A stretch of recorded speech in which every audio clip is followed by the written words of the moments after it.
আল্লাহ নবী কলেমার দাওয়াত দিয়ে বাড়ি ফিরলেন। আবু তলেব আমার নবীকে একটি নির্জন কক্ষে ডেকে নিয়ে বললেন, বাবা মুহাম্মদ, তোমার জন্য খুশির সংবাদ। আল্লাহ নবী মনে করলেন কোন বেঈমান বনে হয় ইসলাম গ্রহণ করেছে। বাবাজি, একটা কাফের যদি ইসলাম গ্রহণ করে, আল্লাহ নবীর বুকটা যেন 50 হাতের মতো লম্বা হয়ে যেত। মহব্বতে বলতে পারলেন না? একটা কাফের ইসলাম গ্রহণ করলে নবীর মনটা আনন্দে ভরে উঠত। একজন আমার রাসূল বললেন, চাচা জান, কি খুশির সংবাদ। আবু তলেব বলে, বাবা, মক্কার বিশিষ্ট ব্যক্তিরা আমায় বলে গেল, তুমি যদি মক্কার নেতা হতে যাও, তারা তোমায় নেতা বানিয়ে দেবে। ধনী হতে চাইলে ধনী বানিয়ে দেবে, সুন্দরী নারী চাইলে নারী দেবে। তবে শর্ত হলো বাবা, কলেমা প্রচারটা করা যাবে না। আল্লাহ নবী বললেন, না ও চাচা যান, আপনি ওদের বলে দিন, যদি ওদের দাঁড়াতে সম্ভব নয়, ওরা যদি আমার এক হাতে আসমানের চাঁদ এনে দেয়, অপর হাতে যদি আসমানের সূর্য এনে দেয়, এক হাতে আসমানের চাঁদ, অপর হাতে যদি আসমানের সূর্য এনে দেয়, তথাপিও মুহাম্মদ আল্লাহর দেওয়া দায়িত্ব কলেমা প্রচারটা বন্ধ করতে পারবে না। যদি বলতে পারলেন না, মহব্বতে বলতে পারলেন না। ওরা আমাকে নেতা বানিয়ে দেবে, ধনী বানিয়ে দেবে, সুন্দরী নারী দেবে, ও মামুলি ব্যাপার। চাচা ওদের বলে দেন, যদি ওদের দ্বারাতে সম্ভব নয়, এক হাতে আসমানের চাঁদও যদি এনে দেয়, অপর হাতে আসমানের সূর্যও যদি এনে দেয়, তথাপিও মুহাম্মদ আল্লাহর দেওয়া দায়িত্ব থেকে কিঞ্চিত পরিমাণে দূরে সরে যাবে না। এর নাম নবী। এর নাম কি? আবু তলেব বলছে, বাবা, তুমি যদি তোমার দায়িত্ব থেকে সরে না আসো, তাহলে মনে হয় আজকের থেকে আমি তোমাকে আর। বাবা, ন্যায়ের উপরে দাঁড়িয়ে থাকাটা সহজ না কঠিন? ও মুরব্বীরা, ন্যায়ের উপরে দাঁড়িয়ে থাকতে গেলে আপনার থেকে আপনার বাপ পালাতে পারে, মা পালাতে পারে, বিবি পালাতে পারে, ছেলে পালাতে পারে, বন্ধু বান্ধব পালাতে পারে, টোটাল প্রতিবেশী। এর পরেও যখন আপনি ন্যায় ও সত্যের উপরে মজবুতির সঙ্গে দাঁড়িয়ে থাকবেন, ওই সময় আল্লাহর পক্ষ থেকে আপনার উপরে রহমত নাজিল হবে। আবু তলেব বলছে, মনে হয় আজকে থেকে আমি তোমাকে আশ্রয় দিতে পারবো না, কারণ এরপরে যদি তোমাকে আশ্রয় দিই, ওরা আমার বিরুদ্ধে যুদ্ধ ঘোষণা করবে। আমি এই বৃদ্ধা হয়ে গেছি বাবা, আমাকে বৃদ্ধা বয়সে জিহাদের মোকাবেলায় নিয়ে যেও না, আমি পারবো না বাবা। আল্লাহ নবী কেঁদে ফেললেন। ও মুরব্বীরা, আল্লাহ নবী কাঁদতে কাঁদতে বলেছিলেন, চাচা যান, আমি মায়ের গর্ভে থাকাকালীন আব্বাকে খানালাম, 6 বছর বয়সে মাকে খানালাম, 8 বছর বয়সে দাদুজিকে খানালাম, সেখান থেকে আপনার তত্ত্বাবধানে ছিলাম। চাচা যান, সারাদিন মক্কার মানুষেরা আমায় কত গালি দেয়, সারাদিন মক্কার মানুষেরা আমায় কত দুচ্চাই করে। সারাদিন পরে আমি যখন আপনার কাছে ফিরে আসি, আপনি আমাকে একবার মুহাম্মদ বলে ডাকার সঙ্গে সঙ্গে সারা দিনের কষ্ট নিবারণ হয়ে যায়, সারা দিনের কষ্ট মুছে যায়। ও চাচা, আজকে যদি আপনি আমাকে আশ্রয় না দেন, জায়গা না দেন, আমি মুহাম্মদ এটি জানবো, পৃথিবীর জমিনে মুহাম্মাদের পাশে দাঁড়ানোর মতো কেউ নাই, পৃথিবীর জমিনে মুহাম্মাদের আহা বলার মতো কেউ নাই, পৃথিবীর জমিনে মুহাম্মাদের চোখের পানি দেখার মতো কেউ নাই। ও চাচা, আপনি আমাকে জায়গা দেবেন কিনা ওটা আপনার ব্যক্তিগত ব্যাপার, তবে আপনি আমাকে জায়গা দেন আর না দেন, আমি মুহাম্মদ আল্লাহর দেওয়া দায়িত্ব আমি কলেমা প্রচারটা বন্ধ করতে পারবো না। আর একটু জোরে বলা যায় না? এতদিন জানতাম আমার পাশে কেউ থাকার না থাক, আমার চাচা ছিল, আজকের থেকে জানবো আমার কেউ নেই। তবে কাজ বলো বন্ধ হবে না চাচা, একটু মহব্বতে বলা যায় না? আবু তলেব কেঁদে ফেলেছে। ভাইপো তো, আরে ভাই, চাচা ভাইপোর মধ্যে একটা আন্তরিক টান থাকে না? থাকে না? চাচা ভাইপোর মধ্যে যদি মনোমালিন্য থাকে, চাচার কানে যদি সংবাদ আসে গোপালপুর মোড়ে ভাইপোরে ধরে কেউ মারতেছে, ও চাচা বাড়ি থাকবে না মাল কাঁচা মারবে? আবু তলেব কেঁদে ফেলেছে। আবু তলেব কাঁদতে কাঁদতে বলেছিলেন, বাবা মুহাম্মদ, কষ্ট নিও না বাবা, দুঃখ নিও না বাবা, রোনাজারি করো না বাবা, যাও যেথায় তোমার ইচ্ছা সেদায় তুমি কলেমা প্রচার করো, যেথায় তোমার ইচ্ছা সেদায় তুমি কলেমার দাওয়াত দাও। আবু তলেব যতদিন পৃথিবীর জমিনে জীবিত আছে দেখে নিতে চায় মক্কার কোন শক্তি মুহাম্মদকে ক্ষতি করতে পারে। ওই দিনে বিশ্বনবী কান্না ভরা চোখে হেসে ফেলেছিলেন। সুবহানাল্লাহ বলতে পারলেন না? আচ্ছা ভাই, এজ এ উম্মত হিসাবে নবীর ওই আদর্শটা আমাদের মধ্যে থাকার দরকার আছে না? আছে না? কিন্তু ওই আদর্শটা কজন ব্যক্তির ভিতরে আছে? এখন যদি বলি কারা কারা নবীরে ভালোবাসেন হাত তোলেন, হাত কি একটাও বাদ যাবে বলে মনে হয়? আরে ভাই, হাত তুলে নবীর ভালোবাসা প্রমাণ করানোটা সহজ না কঠিন? সহজ। আর প্র্যাকটিক্যালে দেখানোটা? নবী পাকের একজন সাহাবী আল্লাহ নবীকে জিজ্ঞাসা করেছিলেন, ইয়া রাসূলুল্লাহ, হাবিবাল্লাহ, মাতা সা, হুজুর কিয়ামত কবে হবে? কি কবে হবে? কিয়ামত। একজন সাহাবী নবীকে জিজ্ঞাসা করলেন।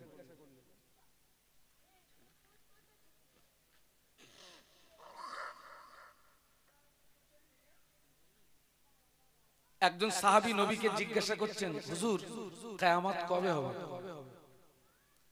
আল্লাহ নবী ওই সাহাবীকে ঘুরিয়ে জিজ্ঞাসা করলেন, ও বাবা সাহাবী, তুমি কিয়ামতের সংবাদ নিচ্ছ, তুমি কিয়ামতের খবর নিচ্ছ, কিয়ামতের জন্য কি অর্জন করেছো বলো।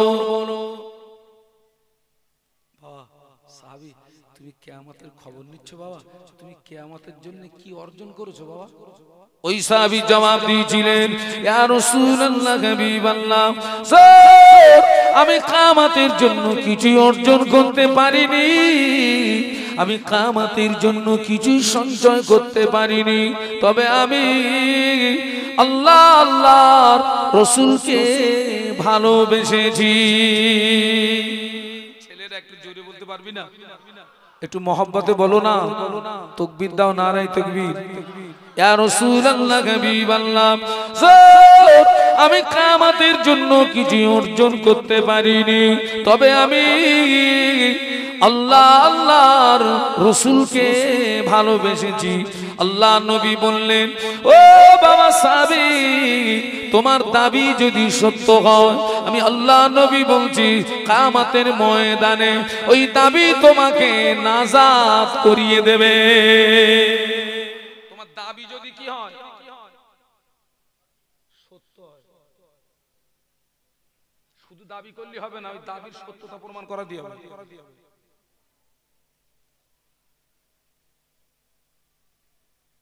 আল্লাহ নবী মক্কাবাসীদের উপকার করছিলেন না ক্ষতি করছিলেন?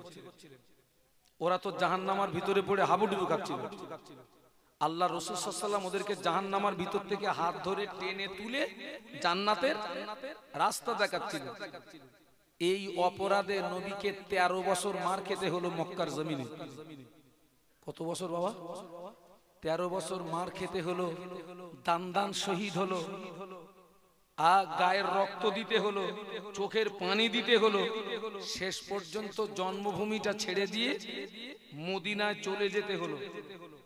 কিন্তু এর পরেও কি বিশ্বনবী আল্লাহর দেওয়া দায়িত্ব থেকে এড়িয়েছিলেন? তাহলে উম্মাত হিসাবে নবীর ওই আদর্শটা আমার ভিতরে যেমন থাকা প্রয়োজন, আপনাদের ভিতরে থাকাটা তেমন। আচ্ছা, ওটা ওই পর্যন্ত থাক। আমি মাযহাবগত দিক দিয়ে হানফি মাযহাবের মানুষ, আপনারাও তাই। আর আমি সিলসিলাগত দিক দিয়ে ফুরফুরা শরীফের মুজাদ্দিদে জামান দাদা হুজুর পীর কিবলা রাহমাতুল্লাহ আলাইহির সিলসিলার একজন নগণ্য খাদেম। আপনারা নিশ্চয়ই আমার মুজাদ্দিদে জামানের ভক্ত মানুষ তো নাকি? আমাকে একটু দু হাত তুলে দেখান তো একটু, আমার দাদু হুজুরের ভক্ত কারা? আমার হাত কি ব্যাকা? একদম সোজা করেন। এটা কিন্তু আল্লাহর দরবারে ছবি হচ্ছে। আর আমি একটু তাকবীর দিচ্ছি, হাত নামাবেন না। নারায়ে তাকবীর, নারায়ে তাকবীর। সিলসিলায়ে হক মুজাদ্দিদে জামান, আমার দাদা পীরের হক সিলসিলা। নারায়ে তাকবীর। হাত নামান। দেখেন নবীর এই আদর্শটা মুজাদ্দেদে জামানের মধ্যে দেখেন, কেন আমরা মুজাদ্দেদে জামানকে ছাড়ি না? আল্লাহ রাসূলের আদর্শ দেখুন, আমার মুজাদ্দেদে জামানের মধ্যে দেখুন।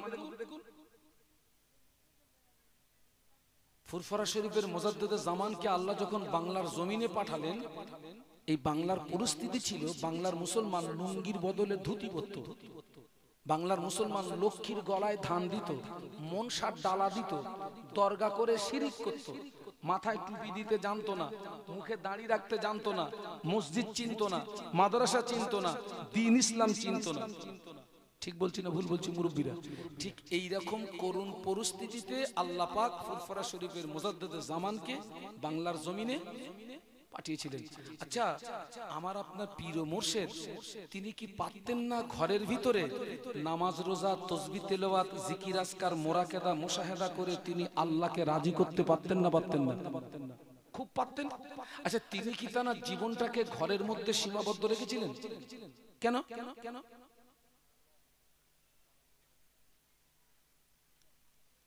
ফুরফুরা শরীফে মুজাদ্দিদুজ্জামান আমির শরিয়াত কুতুবুল আলম দাদা হুজুর পীর কিবলা রাহমাতুল্লাহ আলাইহি চিন্তা করেছিলেন, আমি আবু বকর আমি যদি ঘরের ভিতরে নামাজ রোজা তাসবিহ তেলাওয়াত জিকির আজকার মোনাকাদা মুশাহাদা করে যদি কাটিয়ে দিই, বাংলার মুসলমান যদি ঈমান খারাপ হয়ে মরে যায়, বাংলার মুসলমান যদি বেঈমান হয়ে মরে যায়, আমি আবু বকর কিয়ামতের ময়দানে কি মুখ দেখাবো? এই কথা মনে করে তিনি কোরআন শরীফের ওই আয়াতের উপরে আমল করতে গিয়ে ইয়া আইয়ুহাল্লাযীনা আমানু কু আনফুসাকুম ওয়া আহলিকুম নারা, ওই আয়াতের উপরে আমল করতে গিয়ে আল্লাহ নবীর হাদিস আলা কুল্লুকুম রাইন ওয়া কুল্লুকুম মাসউলুন আন রাইয়াতিহি, ওই হাদিসের উপরে আমল করতে গিয়ে তিনি নিজে জাহান্নামের আগুন থেকে বেঁচেছিলেন, আহাল বর্গদিগকে জাহান্নামের আগুন থেকে বাঁচাতে গিয়ে কোথায় তামিলনাড়ুর কন্যাকুমারী, তামিলনাড়ুর কন্যাকুমারী থেকে শুরু করে বাংলাদেশের বরিশাল, কোথায় তামিলনাড়ুর কন্যাকুমারী, কোথায় বাংলাদেশের বরিশাল, কখনো পায়ে হেঁটে, কখনো গরুর গাড়িতে চেপে, কখনো পালকিতে চেপে, কখনো পায়ে হেঁটে, কখনো গরুর গাড়ি, কখনো পালকিতে চেপে এই বিস্তীর্ণ এলাকা ভাবি গায়ের রক্ত পানি করে, বাবাজি গায়ের রক্ত পানি করে, রাতের ঘুম হারাম করে দুই হাত দিয়ে বাংলার জমিন থেকে শিরিক বিধানকে উৎখাত করে তিনি বাংলাকে একটি গোলাপ ফুলের বাগান তৈরি করেছিলেন। আজ আমাদের মাথায় টুপি, আমাদের মুখে দাড়ি, আমরা মসজিদ চিনেছি, মাদ্রাসা চিনেছি, দ্বীন ইসলাম পেয়েছি, এ অবদান হলো ফুরফুরা শরীফে মুজাদ্দেদে জামানের অবদান। এ অবদান হলো তার 5 কলিজার টুকরা হুজুর দিগের রেখে যাওয়া অবদান। এ অবদান হলো তার প্রধানতম খলিফা বসিরহাটের আল্লামা হুজুরের দুহাত দিয়ে লিখিত কেতাবেরই অবদান। আরো জোরে বলুন। কেন আমরা দাদা হুজুরকে ছাড়ি না? কেন আমরা 5 হুজুরকে ছাড়ি না? কেন আমরা আল্লামা হুজুরকে ছাড়ি না? নবীর আদর্শটা তানাদের ভিতরে বিদ্যমান।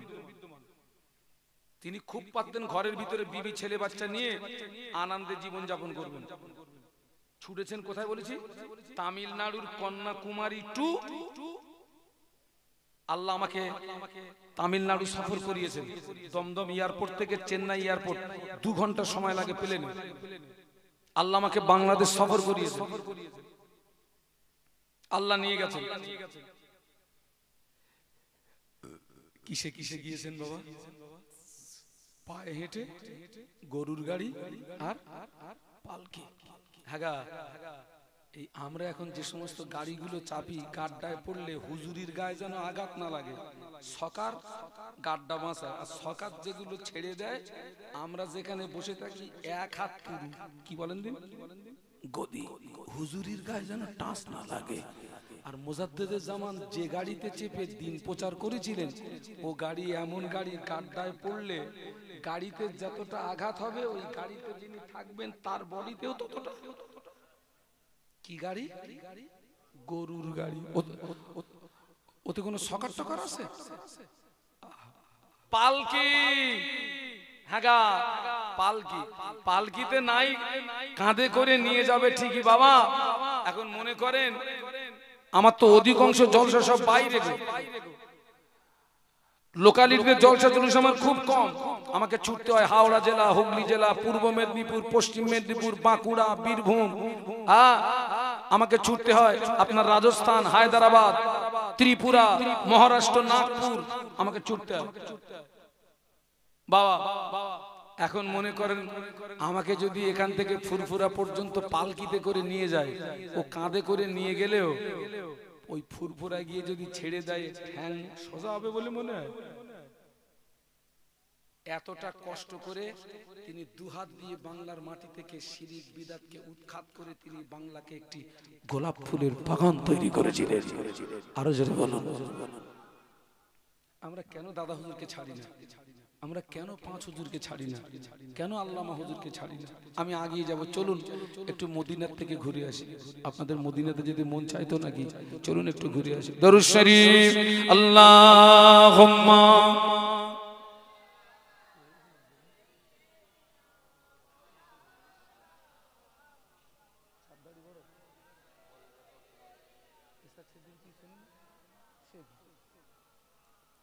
এতগুলো মানুষ আরো মহব্বতে আল্লাহুম্মা সাল্লি আলা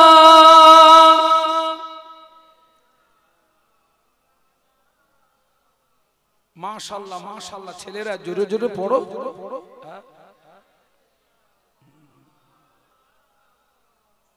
मेरे आंखों की पुतली में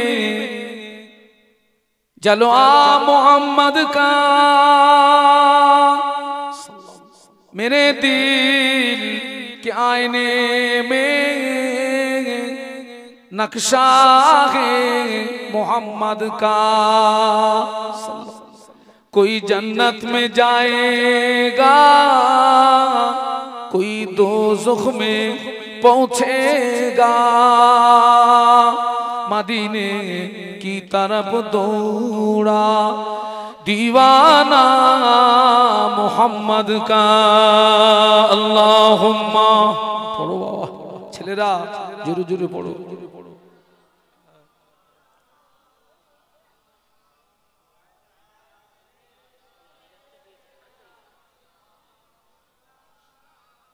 খুব সুন্দর লাগছে।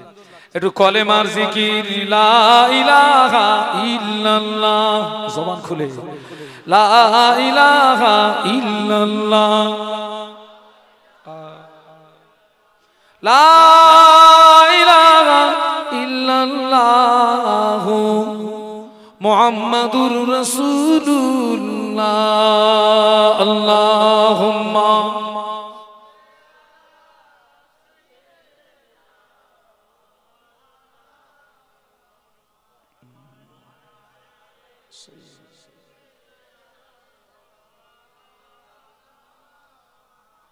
একটু জবান খুলে বলুন আল্লাহু আকবার।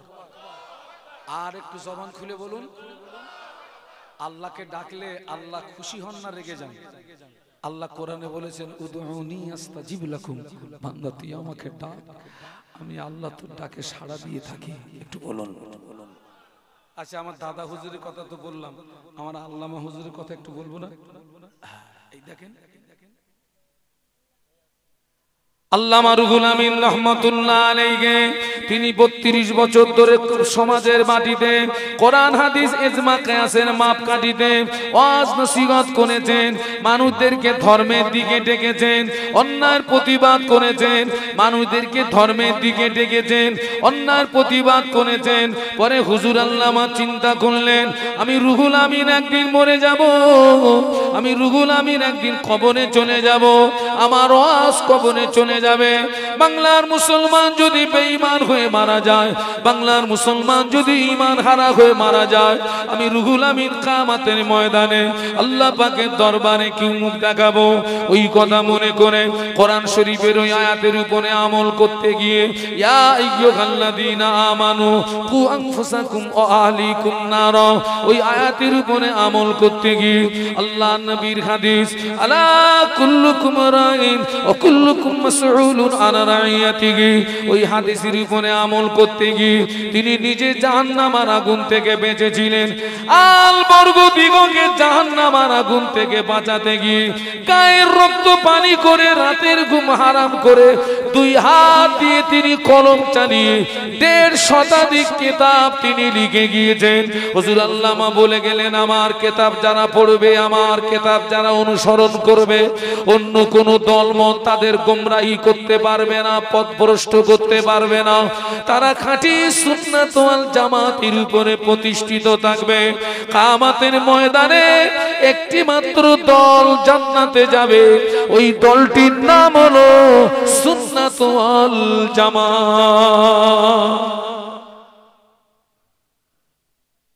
বাবা, আল্লাহ তো অনেক জায়গায় নিয়ে যায়, ঘুরে ঘুরে দেখেছি বাবা।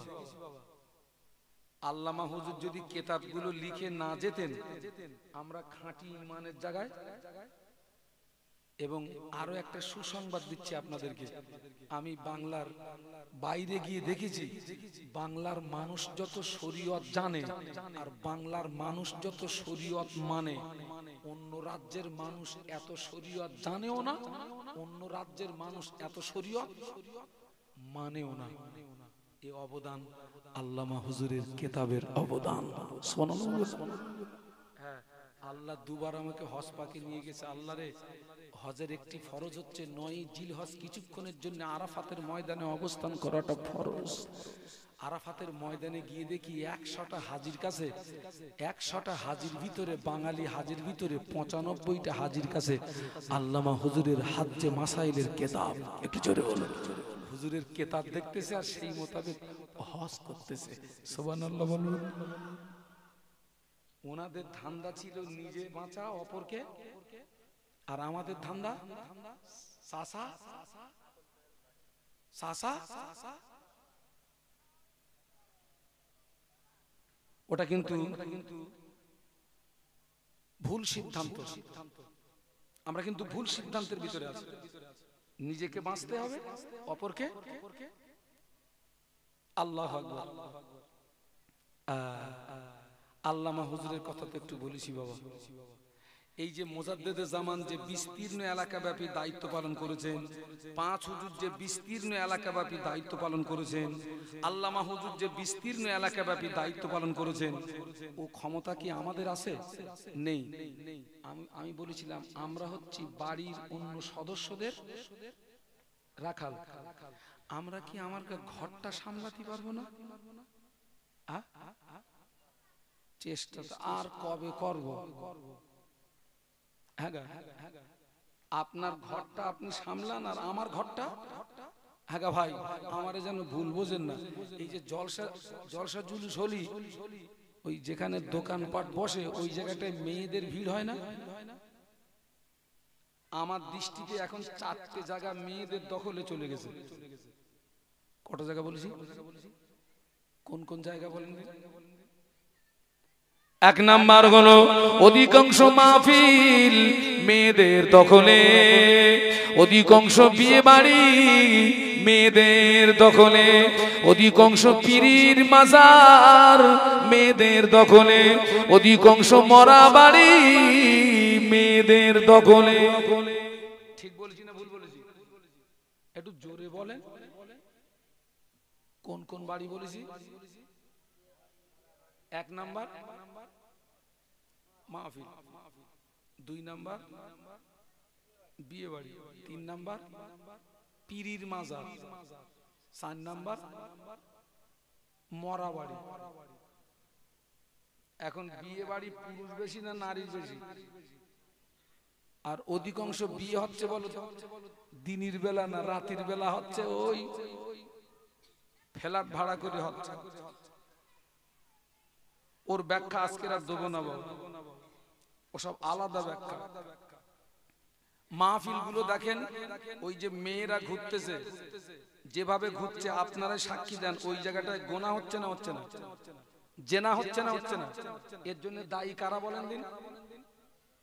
কারা? ভাই আগে আমি গরু চড়াতাম, আমার প্রথম জীবনে আমি বিশাল একটা সময় গরুর রাখালি করেছি আমি। আপনি আমার ঠাট্টা করবেন? আল্লাহর নবী কি চড়াতেন? আমি আমার জীবনের শুরুতে নবীর একটা সুন্নাত আদায় করেছি আমি। ওই মাঠে গরু নিয়ে যেতাম, তো গরু ছেড়ে দিয়ে আমরা রাখালরা এক জায়গায় বসে আমরা সব গট্টা মারতাম, আর ওই গরু কারোর কারোর ক্ষেতের ফসল খেত, আর সেই ক্ষেতের মালিক যে ওই গরু ধরে মারত। আচ্ছা গরুরে মেরে কি ও ফসল খাওয়া বন্ধ হবে? কথা বলে না। ওই মাঠটা দরকার কার বলেন দিন? ওই রাখালটা ধরে একটু কায়দা করে কষাই দে, তো জীবনে তোর খাতে আর গরু আসবে। ঠিক বলেছি না ভুল বলেছি? ওই রাখালটার মা ওর পাশায় সালা।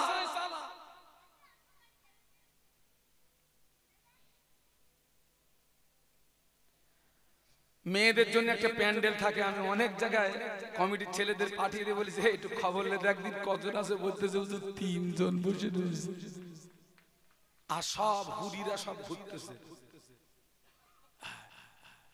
আল্লাহ ওদের হেদায়েত নসিব করুন, আল্লাহুম্মা আমিন। 4টে জায়গা মেয়েদের দখলে, অধিকাংশ মাহফিল মেয়েদের দখলে, অধিকাংশ বিয়ে বাড়ি মেয়েদের দখলে, অধিকাংশ পীরির মাজার মেয়েদের দখলে, অধিকাংশ মরা বাড়ি মেয়েদের দখলে। এখন মরা বাড়ি পুরুষের চেয়ে নারী বেশি। আচ্ছা ভাই ওরা কি জানাজা পড়ে? তো ওরা সব গাড়ি ভাড়া করে কি করতে আসে? একজন বলতেছে হুজুর কান্তি আসে। আমি বলি তোরা কান্তি পারিস না? এখন কিছু কিছু মরা বাড়ি যাওয়া যাবে না, সব মরা বাড়ি যাওয়া যাবে না।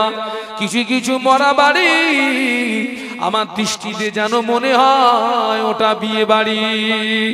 ও মুরব্বীরা, আমি শাহানুর আলম একটা সৎ পরামর্শ দিয়ে দিচ্ছি, সব মরা বাড়ি যাওয়া যাবে না। যে মরা বাড়িটা দেখবেন বিয়ে বাড়ির মতো দেখতে, ওই মরা বাড়িটা যাবেন না, সরাসরি জানাজায় যাবেন। জানাজা নামাজ আদায় করে বাগান দিয়ে পালাবেন, মরা বাড়ি যাবেন না। ডাইরেক্ট জানাজায় যাবা, জানাজা পড়ে বাগান দিয়ে পালাবে।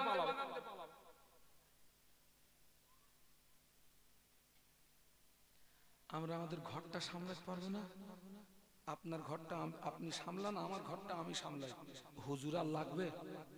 এমনি সোজা হয়ে যাবে। এই দেখেন, এই ঘর সামলিয়েছিল আপনাদের একদম পাশের ইতিহাস শোনাচ্ছি। এই ময়নালির জমিন ধন্য করে শুয়ে আছেন কে? দরগাপুরি বজদুর রহমান দরগাপুরি, যিনি সৌদি আলেমদের সঙ্গে বাহাত করে সেই বাহাতে জিতে রাজকীয় খানা খেয়ে বাড়ি এসেছিলেন। সুবহানাল্লাহ বলবেন? একটু জোরে বলা যাবে? বাড়ির দ্বারে বলে চিনিনি বাবা, বাড়ির দ্বারে বলে চিনিনি। আল্লাহ নবী 1500 বছর আগে নূরের জবানে বলে গেলেন, মুরু আওলাদাকুম বিসসালাতি ইদা বালাগু সাবান ওয়াদিরিবুহুম ইদা বালাগু আশরান আও কামা ক্বালা আলাইহিস সালাম। আল্লাহ নবী বললেন, তোমার ছেলে মেয়ের বয়স যখন হবে 7, ওদের নামাজের কথা বলো। ছেলে নামাজ পড়ো, মেয়ে নামাজ পড়ো, ছেলে নামাজ পড়ো, মেয়ে নামাজ পড়ো। 7 থেকে 10 পর্যন্ত মুখে মুখে বলো। 10 অতিক্রম হয়ে গেলে ছেলে যদি নামাজ না পড়ে, মেয়ে যদি নামাজ না পড়ে, আল্লাহ নবী বললেন অদিরিবুহুম, তুমি তাকে মারো। ছেলে মেয়ের কত বছর বয়স থেকে নামাজের কথা বলতে বলেছেন নবী? 7 থেকে। ও ভাই, ছেলেরে বাপ বলা যায় না? বাপ নামাজটা পড় বাপ।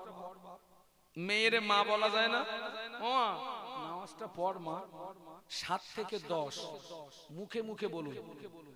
10 অতিক্রম হয়ে গেলে ছেলে মেয়ে যদি নামাজ না পড়ে, রাসূল বলছেন অদিরিবহুম, আমরের সিগা, তুমি ওকে মারো। এই এখানে যারা বসে রয়েছেন এই 10 বছরের ছেলে মেয়েরে নামাজের কথা বলেছেন, 7 থেকে 10 অতিক্রম হয়ে গেছে, ও পড়েনি বলে কান সারা বেড একটা দাবড়া মেরেছেন, একটা হাত তোলেন দিন। আমার কথা আমি কি ইংরেজিতে বলতেছি না বাংলায় বলতেছি? আমার কথা বুঝতে পেরেছেন? একটা হাত তোলেন দিন একটু দেখি। একজন বলতেছে, হুজুর তুমি তো তোমার মতো নজ করতেছো, ও ছেলের নামাজের কথা বললি ওজন রোকে। আমি চাচা ছেলের বয়স কত? তো বলছে 30 বছর। আমি বলতেছি ও তো রুকেছে, তোমার মারিনি, কপাল ভালো, তোমার উপরে মার ফরজ, সুন্নত না নফল না। হুজুর এত বড় কথা? আমি বলি আরে নবী নামাজের কথা বলতে বলেছে কত বছর বয়সে, আর তুমি বলতেছ কখন? মার তো ফরজ হয়ে গেছে, মারিনি, তোর কপাল ভালো।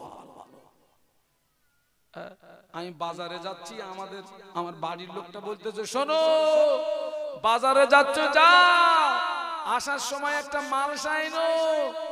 ও মুরব্বীরা মালসা চেনেন তো? এখন আর মালসা দেখা যায় না। বাড়ির লোক বলেছে মালসা আনতি, আর আমি শুনেছি কলসি। কেন কথা বলে না? যেখানে কলসি মালসা তৈরি হয় ওটা কি বলে? কুমুরির দোকান। বাজারে গিয়ে কুমুরির দোকানে গেছি, গিয়ে দেখি বড় একটা ফেস্টন মারা আছে। ফেস্টনে লেখা আছে যে মাল বিক্রি হয় ও মাল ফেরত হয় না। এরকম কথা লেখা থাকে না? এই কথাটা বেশি লেখা থাকে যেখানে চায়না মাল বিক্রি হয়, বিক্রিত দ্রব্য ফেরত হয় না। কারণ চায়না মাল আপনি যাচ্ছেন, এই আপনার সুইচ দিয়ে দেখাই দিচ্ছে, এই দেখো লাইট জ্বলতেছে, আর আপনি ওই দোকানের বাইরে গিয়ে আপনি টিপতেছেন, জ্বলতেছে না। ওই জন্য ওই চায়না যেখানে মাল বিক্রি হয় ওখানে লেখা থাকে বিক্রিত দ্রব্য ফেরত হয় না। তো কুমুরের দোকানে গিয়ে দেখি লেখা আছে যে মাল বিক্রি হয় ও মাল। আর আমি একটা কলসি নিয়ে বাড়ি এসেছি। আমার বাড়ির লোক আনতে বলেছিল কি, এখন ভাই মালে যদি ওলট পালট হয় ও হুজুর মানবে বলে মনে হয়? গোপমহলের মেয়েরা আপনাদের উপরে কথা বলে না, কিন্তু আমার বাড়ির লোক যেই ভাই মাল নিয়ে গেছি, আমি আর কত অজানি তার 14 গুণ অজানে আমার বাড়ির লোক। তোমার মতন মদ্দা লোকদের সংসার হয়। একদিন পর বাজারে গেলে আনতি বললাম মালসা, আর এনে মরেছো কলসি। তাই বলছি দেখো আমার ভুল হয়ে গেছে, গেজি করার কি আছে, তোমার মাল এনে দিলি হলো। এখন আমি ওই কলসি নিয়ে গো ব্যাগ, আমি ব্যাগে যাচ্ছি, আমার উদ্দেশ্য ওই কলসিটারে ফিরি একটা লেখা আছে কি। আমি বলতেছি ভাই আমি খুব বিপদে পড়ে গেছি ভাই, তোরে মাল ফেরত নিতে হবে না, তুই কলসিও তুই তৈরি করেছিস, মালসাও তুই তৈরি করেছিস, তো ভাই আমার এই কলসিটা ভেঙে একটা মালসা করে দে। পারবে? কেন? ও তো একদিন কলসির থেকে মালসা, মালসার থেকে হাঁড়ি, হাঁড়ির থেকে সরা, যা ইচ্ছা তাই করেছে। কখন? মাল যখন এখন তৈরি করে রৌদ্রে শুকনো করে আগুনে পুড়িয়ে মাল পুরো পেকে ঝুনু চাষা কাঁসায় ধরেনি, ঝুনুই ধরেছ। মাঠ ফরজ, খোলাবাতার জমিন দন্য করে শুয়ে আছেন বজলুর রহমান দারগাপুরি রহমাতুল্লাহ আলাইহি। রাখাল দেখুন, হুজুরের বয়স তখন 7 বছর। কত? ও আমার মায়েরা, বজলুর রহমান দারগাপুরি রহমাতুল্লাহ আলাইহি গ্রামের ছেলেদের সঙ্গে মাঠে খেলাধুলা করতে গিয়েছেন। খেলাধুলা করে যখন বাড়ি এসেছেন, সূর্যটা পশ্চিম দিকে অনেকটা ঢলে গিয়েছে। হুজুরের গায়ে কাদামাটি গাম, হুজুরের গায়ে কাদামাটি গাম। হুজুর বাড়িতে এসেই বলছেন আম্মা জান ভাত দেন। হুজুরের আম্মা বললেন, ও বাবা বজলুর রহমান, জোহরের নামাজটা কি পড়ছো? সুবহানাল্লাহ বলবেন না? এই ছেলেরা জোরে বলতে পারলে না, আরো জোরে বলো। রাখাল দেখেন ছেলে ভাত চাচ্ছে, আর মাকে জিজ্ঞেস করছে জোহরের নামাজ পড়েছো? ছেলেটা সারাদিন পরে রাতের বেলা টলতি টলতি বাড়ি আসতেছে। ওর বাপও একবার জিজ্ঞাসা করলে না, এই টলতেছিস কেন, কি খাইছিস? হ্যাঁ আল্লাহরে, রবিবার দিন মেয়ে কলেজ থেকে ক্লাস করে বাড়ি আসতেছে, ওর বাপও জিজ্ঞাসা করলো না খুকি রবিবারেও তো ক্লাস হয়? ওর মাও জিজ্ঞাসা করলো না। আমি বলি এইটা খবরলে দেখে যা, ওর মাও রবিবারে ক্লাস করা পার্টি, ওর বাপও রবিবারে ক্লাস করা পার্টি। ঠিক বলেছি না ভুল বলেছি? মা বলছে নামাজ পড়েছো বেটা? হুজুর বলেছিলেন না মা, আমার জোহরের নামাজটা পড়া হয় নাই। হুজুরের আম্মা জান বলেছিলেন ও বাবা পশুরামা, তুমি কি জানো না তোমার মা কোনো বেনামাজিকে ভাত দেয় না? একটু বলুন আল্লাহু আকবার, আর একটু জোরে বলুন। রাখাল দেখেন, রাখাল দেখেন, জমিন যদি ভালো হয় গাছ ভালো হবে, গাছ যদি ভালো হয় ফল ভালো হবে, জমিন যদি ভালো হয় গাছ ভালো হবে, গাছ যদি ভালো হয় ফল ভালো হবে। মুজাদ্দেদে জামান আল্লাহর ওলি, তার 5 কলিজার টুকরা, তানারাও আল্লাহর ওলি। জোরে বলতে পারলে না? বাপ ওলি ছেলে ওলি, জমিন দেখেন বাপ ওলি ছেলে ওলি, আর আমাদের জমিন দেখেন বাপ মাতাল ছেলেও মাতাল। ঠিক বলেছি না ভুল বলেছি? এই তুই চুপ কর, তোর বাপ দাদাকে বলতি বাপ মাতাল, বাপ ছাড়া পাটি, ছেলে ডবল ছাড়া পাটি, বাপ ছাড়া পাটি, ছেলে ডবল ছাড়া পাটি। বাপ নামাজ পড়ে না, ছেলে নামাজ পড়ে না, বাপ শরীয়তের দাঁত দাঁড়ে না, ছেলে শরীয়তের দাঁত দাঁড়ে না, বাপের চরিত্র ভালো না, ছেলেরও চরিত্র ভালো না, মা নামাজ পড়ে না, মেয়েও নামাজ পড়ে না, মা পর্দা করে না, মেয়েও পর্দা করে না, মায়ের চরিত্র ভালো না, মেয়েরও চরিত্র ভালো না। জমিন খারাপ হয়ে গেছে।